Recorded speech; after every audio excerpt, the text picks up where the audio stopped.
Welcome to the Seattle Investors Club podcast with Julie Clark and Joe Bauer, where we share the nuts and bolts of real estate investing from our 20-plus years in the industry. Sit back, relax, listen, and immediately take action. Are you ready? Here we go. Welcome to another edition of the Seattle Investors Club podcast. My name is Joe Bauer, and I have my lovely co-host, Julie Clark. How you doing today, Julie? I'm great. Hey, everybody. Yeah. So today we have a very special podcast on who is responsible on a bad deal. But before we get into that, Julie, what are you excited about right now? I'm excited about going to Hawaii pretty soon. Hey, I'm going before you, so I'm really excited. I'll tell you about that. You know what else I'm excited? Well, first of all, it's a beautiful day here in Seattle today. The mountains are out. Gorge. But you know, one of the things that I'm excited about the most these days? What's that? Is the Lower Woodland Park outdoor skateboard park. Oh, heck yeah. Scares me a little bit, but I hear what you're saying. It is the bomb. So I have twin girls. They are 9 years old. A lot of you probably know that. Some of you don't. And one of my girls, Addison, is a little knuckle dragger, a little board sports freak. So it's been an enjoyable season this year of snowboarding for us. In fact, I think we might even go tomorrow if there's any snow left. But yeah, we have no school tomorrow. But she is also kicking butt over at ATS, which is the Altogether Skate Park, which is located below Evo. If you guys don't, anywhere you're listening, check out evo.com, EVO.com if you like the outdoors. It's awesome. But they have an indoor skateboard park there that we hang out at. And she drops in on those ramps, learning her ollies and her rock to, what do they call it? Rock to fakie. Rock to fakie is the new one where you go up and you slap the top of your trucks on the top of the ramp and then go down. That's the newest one. It's freaking awesome. Like I said, scares me a little bit, but it's freaking awesome. Oh man. So yeah, we've been hanging out there. In fact, they're going there today after school. So that's my my joy for the moment. And then of course my other little girl, Katie, she is right behind her sister in regards to the skateboarding at least. But and her, we won't go into all that today, but love you girls. Yep. And I'm going to start asking Katie to do our audio video pretty soon. So heck yeah. I'm excited about that. Yeah, I'm sure she is too. So yeah. So let's jump right into this, Julie. Who is responsible on a bad deal? What do you have in mind today? Well, I get a lot of people calling me to actually look at their deals that are already listed, that are already done, already flipped, listed by somebody else. I'm a real estate broker and an investor, for those of you that don't know. They ask me, why is this not selling, or what happened? What's the deal? Even though they have another experienced, supposedly, agent on the other end of it. I think and that's what made me start thinking about this, because I've been getting kind of a lot of those lately. So I thought, you know what? It's time to shout it out to the world. Yeah. So let's do it. So I'm gonna back it up for a minute here. And first, I think what's important is to talk about where investors get deals, right? So if you are really crushing it and you're following best practices, I guess I'll say, for investors, you are trying to find your own deals. We have other podcasts and tips of the day on how to do that, and that's not what we're talking about today. So hopefully you're all trying to get your own deals, because that would solve part of this problem. But others, these days the market's tight across the country, in lots of places, and you got to have what I call a line in every stream to get a deal. That means that you're getting your own deals, you're doing your own mail, you're buying from wholesalers, you're working with brokers who are bringing you agents who are bringing you deals. And a great place to get deal actually is through auction groups or through other investor-friendly brokerage firms that also do wholesaling in addition to their other services they provide. There's a lot of those around. I know there's a bunch of those in the Seattle area.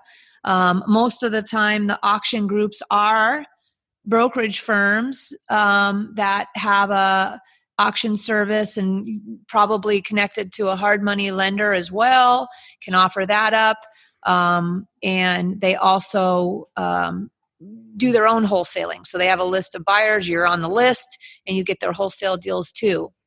But that alone and by itself can create an inherent problem, which is they're in money to make, they want to get their deal sold because they're going to get paid, probably not even once. They're going to wholesale it to you. They're going to get paid, or they're going to provide a service to you at the auction. They're going to get paid. Right, there's one payment. Maybe they're going to hook up some hard money lending for you. They're going to get paid. They're going to request and maybe even tell you they require the list back, even though you're not legally allowed to require a list back. It is professional courtesy and professional reciprocity if somebody brings you a deal that you would list back with them, but you're not required to, okay? Unless you've signed something. But again, that's a shady subject right there. But, you know, they're in money to sell you something. They're selling you something and they're making money 1, 2, 3, who knows how many ways on it. So that alone right there means that they might not have your best interest at heart, but they are looking at getting paid, having their best interest at heart. Or maybe they, of course, I'm not saying that they're all, toes over the edge on that and doing you a disservice. I'm not saying that at all. But I'm saying that it's obvious, if you're thinking using your common sense, how it could be tempting, right, to do that. Most of those groups and those service providers, we'll call them, are also in the business of flipping, or, lots of them are. So, of course, they're cherry picking, a lot of them, their own deals. So, unless you're at the cream of the crop, their best client, and more so buddies with them, because this is a relationship business, okay? You might not get access to those best deals. And again, another podcast on how to get to the top of the food chain we've covered before in those situations. But if you're new, it's a great place to look at getting deals, but you're also vulnerable, okay? You're also vulnerable when you're a newbie or even semi-experienced or experienced, and you're just looking to add on another deal source, okay? I'm saying totally go for it. Absolutely. Go get deals from them. Okay, now I've got a big asterisk, okay, next to that, right? Big note to self. Pay attention at this point, okay? We've already talked about those guys are in business, guys and gals are in business to make money. I'm in business to make money. Joe. Hey, Joe, are you in business to make money? Yep, in business to make money. In business to make money. Hey, buddy, you in business to make money? Buddy just gave me the thumbs up, guys. Buddy is in business to make money. He's got a different business than we do, which is the cute business. But he's in business. That'd be my 1-year-old Labradoodle buddy, our sidekick here at SIC, is in business to make money. Everybody's in business to make money. That's the point. Okay, so here's how it goes down. You are on those lists. You're going to the meetings. You're getting access to seeing those deals, as you should. And you maybe at the same time are, being enticed or feeling some level of comfort because they're going to hold your hand. Part of the service and the promise is they're going to hold your hand through the process. They're going to provide you some guidance. Some of them will more than others, but that could mean that they're going to hook you up with a lender. Great. That's awesome. That's easy. They're going to maybe let you have access to their list of contractors. Cool, right? Cool. They're going to maybe help you with layout and design, maybe not, but maybe they are. They're going to charge you maybe a full 6% because that's what they think they deserve because they provided you with the deal, even though they got paid on the front end when they sold you the deal. That might be part of the gig. You know what? It doesn't matter if it pencils and you're getting a deal as long as the numbers pencil. Okay? Right? As far as fees or charges in this business, you just have to build in the costs. Me, I charge investors only 5%. But if it was a situation where I was providing extra services, like I do to some of our traditional sellers, we have some special programs for them that they can't get anywhere else. I would probably go for the 6%. But for just in case you're in Seattle Investors Club, I only charge 2%, which means you pay 5%. But anyways, there's a list of services, right? But let's talk about all those services.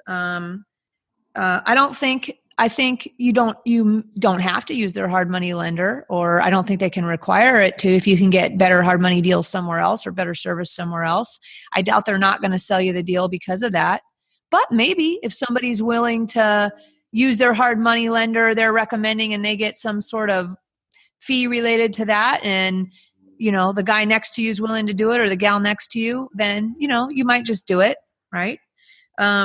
Use of their contractors. Here's some tips I've heard. Me personally, Joe and I personally, we don't buy deals from those groups, and I just get a lot of feedback from club members and from other investors that if they're telling you that you can use their contractors and they just give you a list of their contractors and you close the deal, and then you're like, great, I'm just going to call their contractors. I'm going to say I got referred to them from whoever provided them to you.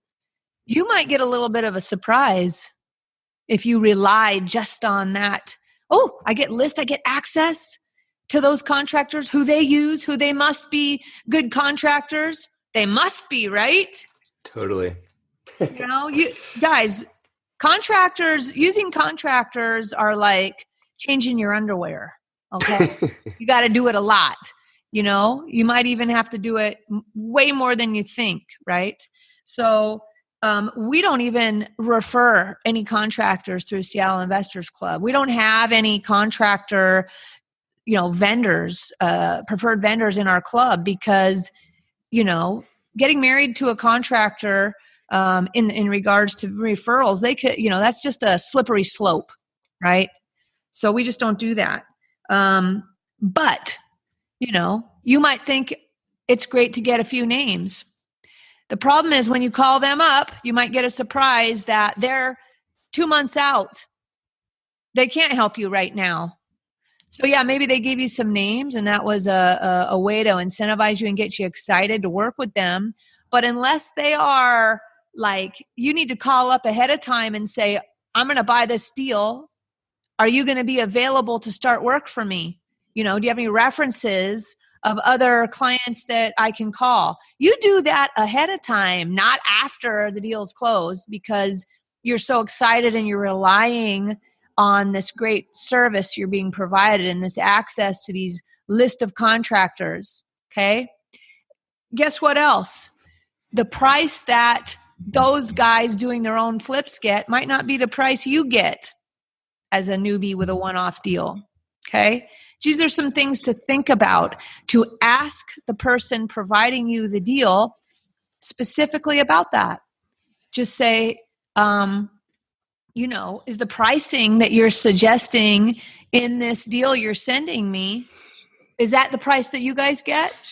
Or is it the price that I'll get?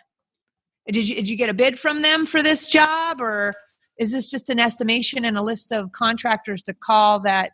You guys get what I'm saying? I've heard time and time again, one of the big things you got to watch out for when you're buying deals from groups that offer deals, which is great. I'm not saying don't use them. I'm saying yes, use them, but use them being knowledgeable. Okay. Use them with information that you're prepared. You don't just take what they say and say, all right, I'm going to be covered here. I'm going to have some help here. That might not be the case. That might just be information without a reality behind it, or without a clear smooth path behind it. Okay. When are they available? Can I get you to come out and do an actual bid? You know what I'd say? It's worth it to come and even if you had to pay them $100 for their time because they're going to come out and give you a bid, if they'll even do that, that would be worth it, paying somebody to get that bid just for their time, because they'll say, well, I don't want to come out and bid it. And then you're not going to give me the job. You're calling all these people. Say, I'll pay you. I'll give you $100. I'll give you $125 to come out and do it. I'll pay you to give me a bid, right? Get all the information is the point, right? The next thing is maybe somebody's willing to say, hey, you're out looking at the property with them when they're trying to sell it to you. And they'd go, well, you know what I'd do on this deal? I would add a bedroom here and do an addition here, or I'd kick this wall out here, or I'd whatever. And you're like, oh, they're so experienced. That sounds good. I'm going to do that. Right. And you have that conversation, but then are they actually there to provide you with, better information? Basically, the answer is that what the comps tell you should do? That anytime you're buying a deal, when somebody suggests something to you, should I do this or should I do that? Should I paint this or should I do that? Should I add this on or not? You know what? People ask me that all the time. And you know what I say? Well, what do the comps say? What do your comps say? Do the comps have that? Is that going to give you an edge over your comps? Or are you doing something you don't need to? Or are you not doing enough? Your comps will tell you the answer. Do not listen to the person selling you the deal. You can take their information and their advice, and then you need to look at the comps. And of course, they're going to provide you comps as part of the process to tell you how high and spectacular your ARV is, right? Of course, they're going to do that as part of their sales package, which they should, which is great.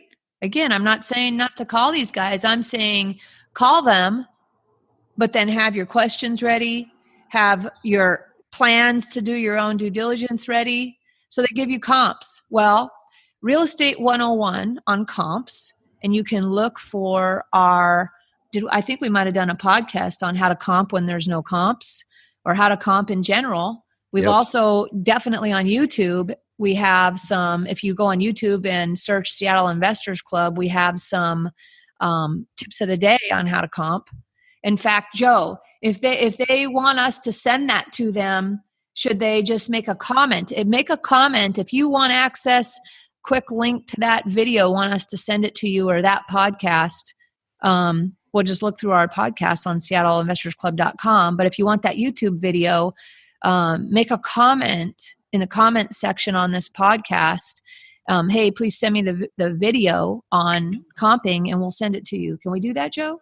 Yeah, I can do you one better. I can just put the link to the video in the show notes so they can just get it, and we don't have to do anything for them to find it. They just go to seattleinvestorsclub.com/26. Wow, look at that. And it will just magically appear there. We would love a comment, though. I mean, we get excited about comments. I don't know if people realize how excited we get about them. We get excited. Comments. So if you like that, if you like what we're offering you, if you could say, hey, thanks.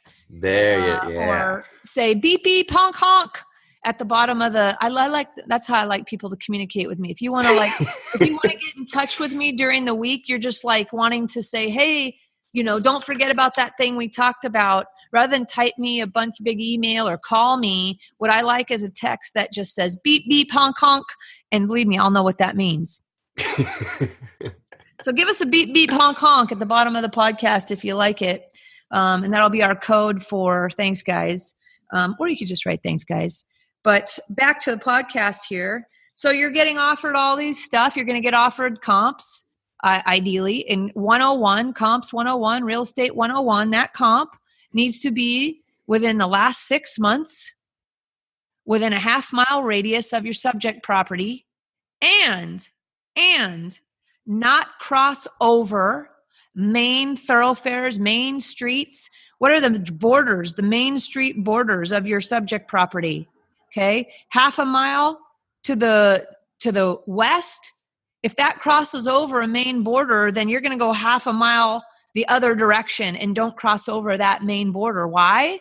Because that usually dictates a different neighborhood, which could mean a different school district, which could mean an entire different reason somebody wants to buy a house or not. You guys follow?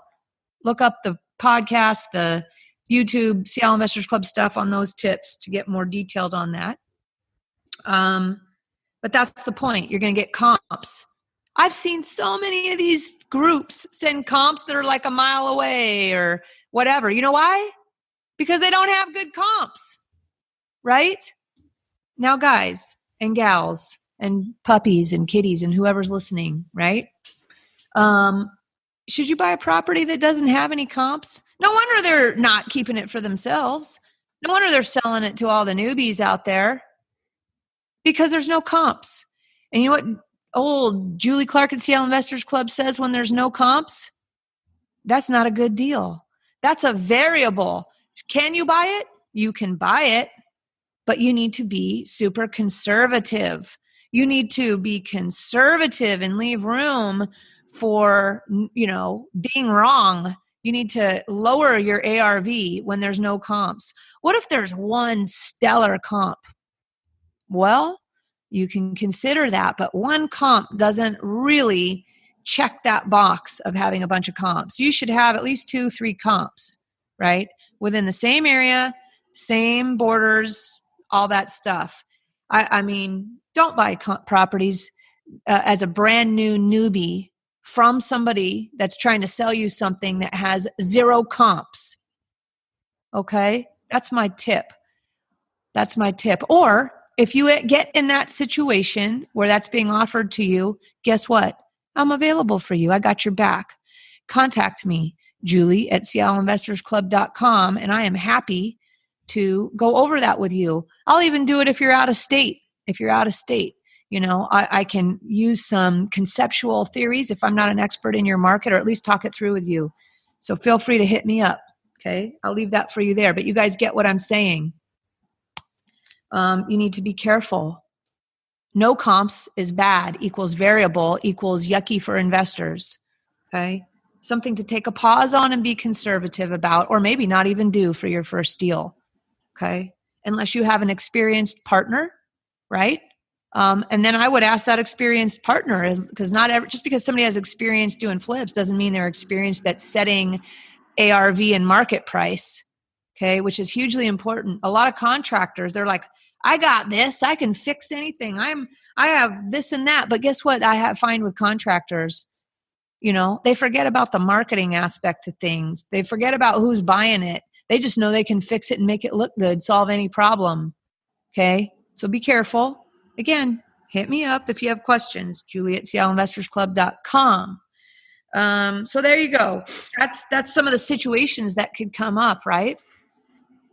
That somebody's trying to sell you something, which is great, but you need to be cautious. So then let's say you buy it, you've bought it, how many, raise your hand if this has already happened to you? Yep. That's what I thought, right? And maybe you're in a deal right now and you're like, oh crap, this is happening to me right now, right? If it's happening to you right now, hit me up and let's talk about what the real ARV might be. So you can put a lid on how much you're spending or come up with a strategy to keep you safe, right? And I'm not saying you're going to lose money. I'm saying you just need to go in these things with your eyes open rather than holding somebody's hand and letting them lead you down a path that might not work out as great as they're telling you it's going to work out. Maybe it is going to work out as great as they tell you it's going to work out. Hey, I've heard stories like that too, okay? But it's the ones, that don't work out that people get pissed about and feel taken advantage of or feel like they got the wool pulled over their eyes. Let's avoid that. That's what we're trying to avoid. We're not trying to avoid working with these groups. We're trying to just be smarter about it. Everybody, what do you think about that? Does that sound good? Joe, does it sound good? Yeah. Sounds great. I agree completely. Okay, Buddy's wagging his tail. So Buddy and I agree. Be smarter about it. Yeah, be smarter. So that comes down to the topic today. Who's responsible on a bad deal or a deal that turned out to be a dud? any deal that you don't lose money on, to me, is okay as you're getting started, because the amount of education that you've just, got is worth money, right? I mean, of course, everybody wants to make money, especially if you need to make money, So if you're getting started in this business and you have a day job and you can't wait to chomp at the bit and quit your job, for God's sakes, don't do it. It ain't as easy as you think. It isn't like the TV shows. It isn't like any of that stuff. You need to keep your day job until you are making as much or more consistently, ding, ding, ding, ding, as your day job. Okay. Don't quit. Okay. I know some of the biggest rock stars out here in our Seattle market that kept their full-time job while they were crushing it. I mean, how that is, like, to me, that's badass, because they use systems and they get other people to do all the work, and they're still enjoying, their Amazon benefits and lifestyles and parties, up to a certain point. Christine Kwan, you rock star. I'm thinking about you right now, but who just quit. So eventually you'll quit for freedom, right? But don't quit your day job if you're getting started, okay? So the big question, the topic of today's podcast, who's responsible on a bad deal? Guess what? It's not the group that you bought it from. It's you. Sorry to lay it on you. It's your fault. If anything goes wrong on a deal, it's 100% your fault, not their fault. Now, if they stole your money or something like that, then that's different, right? But you are responsible for your own due diligence, 100% of it, 100%. Okay? Because you're not asking the right questions. You didn't do your own homework. You relied on somebody. And here's the other thing. It's okay if this happened to you, because how would you ever know this when you're getting started and, you have access to deals straight out of the gate, from these groups?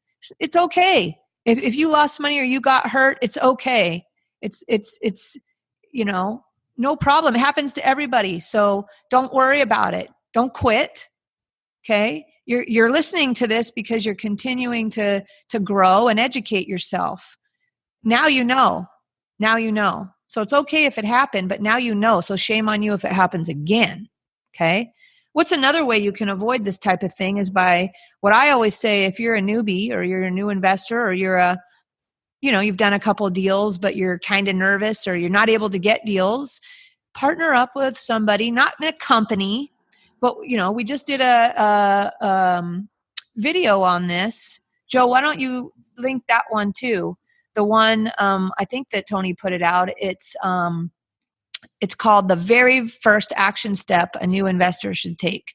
That's the name of the video, the tip of the day that I did recently.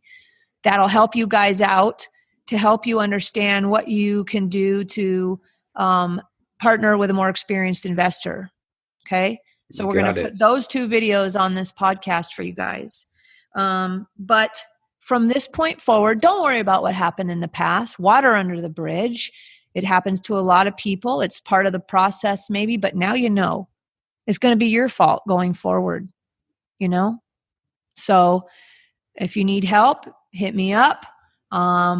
But be careful and make sure you're doing all your homework.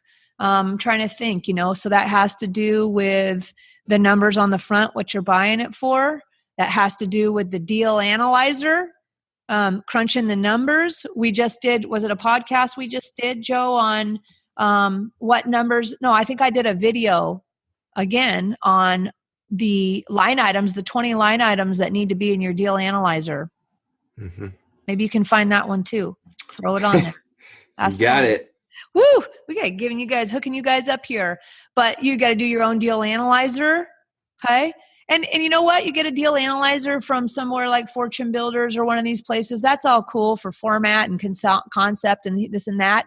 But how are you going to know? Those numbers are not right. You talk to somebody in Ohio that's buying property for $50,000, or, we do our business in Las Vegas too. And the labor costs and the rehab costs are so much cheaper. So you need to join your local real estate investment club and you need to get to know the people around there, and you need to find out what the real numbers are for your market. And that is hyper local. Okay. That's not guru. No guru can tell you that. Right. And one person on a coaching call cannot tell you that. Okay. You don't take your advice from one person. So not even us. Get out there, get educated, get on Bigger Pockets and stuff like that. There's a lot of great info, and get all the information that you need to continue to move forward in this business. So you want to have your deal analyzer right. Comps, huge, guys, huge.